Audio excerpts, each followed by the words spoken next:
Alright, boys and girls, it's Saturday morning at the moment here. I did a stupid thing. I watched a TikTok video by a flat earther. I love flat earthers, they're great. They're so stupid. Anyway, this one in particular, a guy called Crash, was talking about how old books show that the earth is flat. He did go on to talk about people being taught flat earth theory in schools in the 1920s, and we'll get on to that in a bit. The book he was talking about in particular was what he was describing as the Encyclopedia Britannica, although clearly it was the Encyclopedia Americana from 1960. And he didn't give the link or the page or any of that stuff, but I've managed to track down what he was talking about, and I'm fairly sure I've got it here, yes. What he was talking about was the section in volume 2, page 14, talking about the Antarctic regions, and in particular some explorations made by American aircraft in 1955-1956. Starts just here and says, 4 United States planes flew from New Zealand to McMurdo Sound on December the 20th, 1955, and made exploratory flights over unknown parts of the continent until January 18th, 1956, when they returned to New Zealand. These flights proved the inland areas to be featureless in character, with a dome 13,000 feet high at about latitude 80 south, longitude 90 east. And then goes on to talk about some other stuff that they found. Now, Crash thinks that 13,000 feet is 73 miles. It's not. 13,000 feet is not 73 miles. 13,000 feet is about 4,000 metres. It's about 1,000 metres less than the height of the Mont Blanc, for example, which is 4,800 and some odd. I've been to the top of the Mont Blanc, so I've been higher than his dome. Youpee! Anyway, that's his proof. What they're talking about here is a dome in the ice. It's basically just a bulge in the ice. Things like that. And if you go to the Antarctic, bloody hell, what's it called? There's a survey of Antarctic topography, and you can find that area there. So there you go. I haven't got a link for that at the moment. Can't be asked to find one. So that's his proof, and it then goes on to talk about the Antarctic continent, which it doesn't say is a thing going round the outside of the flat Earth. Oops. Anyway, while I was digging into the Americana, I thought, well, if he's talking about 1920s, let's go back a bit, back to before, where this sort of stuff was being talked about. And as it happens, the 1918-1920 version has been scanned. Now, I started with Earth. I thought, if they're talking about flat Earth, well, obviously they'll be teaching the shape of the Earth as being flat. So now let's find the link. There we go. It's just there. Let's put that in there. Bish bosh, and we'll see whether my. Are we recording here? I think we are. Yeah, I hope so. We'll see whether my internet's fast enough. There you go. Earth. Shape and form, or shape and size of the Earth. Oh, look at that. Let's zoom in, shall we? Shape and size of the Earth. The first approximation. So, the form and the dimensions of the Earth presented a problem of the greatest interest and difficulty for men of science for more than 20 centuries. That's 2,000 years. And they promised to tax the resources of the ablest physicists for some centuries to come. The first approximation to a solution of this problem of which we have definite record, was made by Eratosthenes of the Alexandrian school of astronomers, and goes on to talk about Eratosthenes. So he knew it was a globe. Then we go on to the Newtonian model, which explains the bulge and all the rest of it. And then our next page is blank because it's on the back of a plate, and there's a plate, and there's the next back of that plate. Next page. So we go on to the Newtonian stuff. Oh, no, don't do that, you tit. Right. So we get on to there, and then we get to the third approximation, just here. Third approximation to the figure of the Earth may be briefly referred to here, because they haven't fixed it.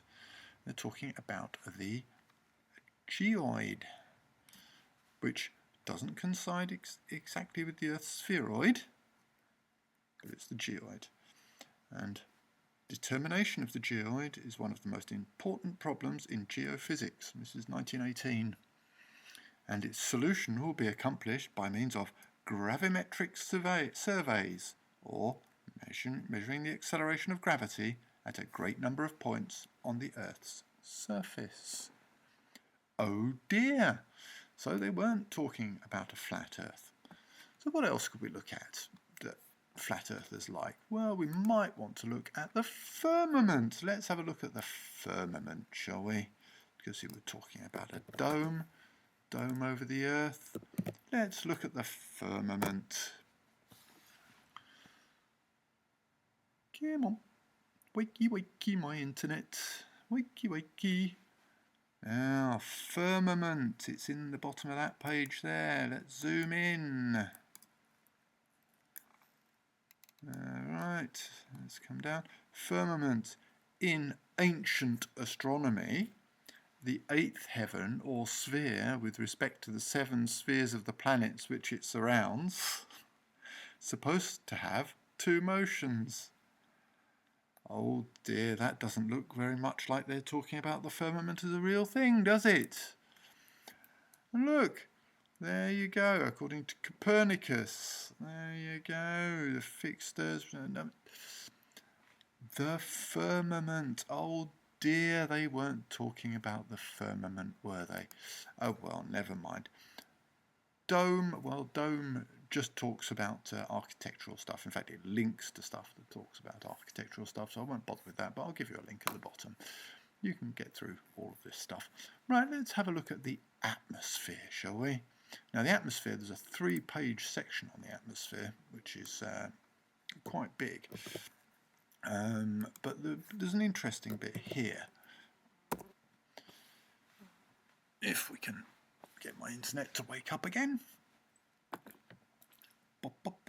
There we go.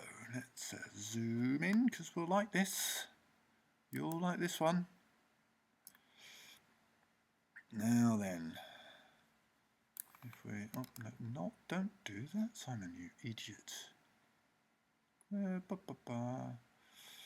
So, if the atmosphere were of uniform density, it would be easy to calculate the height to which it extends. So we're talking about the height of the atmosphere. How far up does it go? Now then, if we turn from this problem to the more difficult one of determining the actual height of the atmosphere, we find that no satisfactory results can be given. As we go up, the strata become rarer and rarer, for the reason that the lower layers are weighed down and compressed by those above, and at increasing heights there is less and less air above to exert this compression. Now that's not entirely correct, but it's 1918. At great heights, the atmosphere becomes more and more attenuated and thins out by insensible gradations into a perfect vacuum. Again, it's not perfectly correct. A perfect vacuum isn't perfect. There is no definite boundary immediately below which there is an atmosphere and immediately above which there is none. Oh dear, 1918 this is. 1918. And we're talking about the atmosphere fading out until we reach space, until we reach a perfect vacuum. We don't need pressure gradients in a container. Oh dear! Or pressure gradients without a container, because that's what this is. Pressure gradients without a container. Oh dear, flat earthers, you're all wrong about that as well, aren't you? What else did we have? Oh, the horizon. We could look at the horizon, couldn't we? It's not a lot of help to flat earthers, though. Here we go. Come on, select, damn you. Bloody mouse. There we go. Oh, here we go. Horizon. Again, this is from the 1918 version of the Encyclopedia Americana, because obviously that's a reliable source for people who believe that the Earth is flat, because it shows that there's a dome in Antarctica. A dome.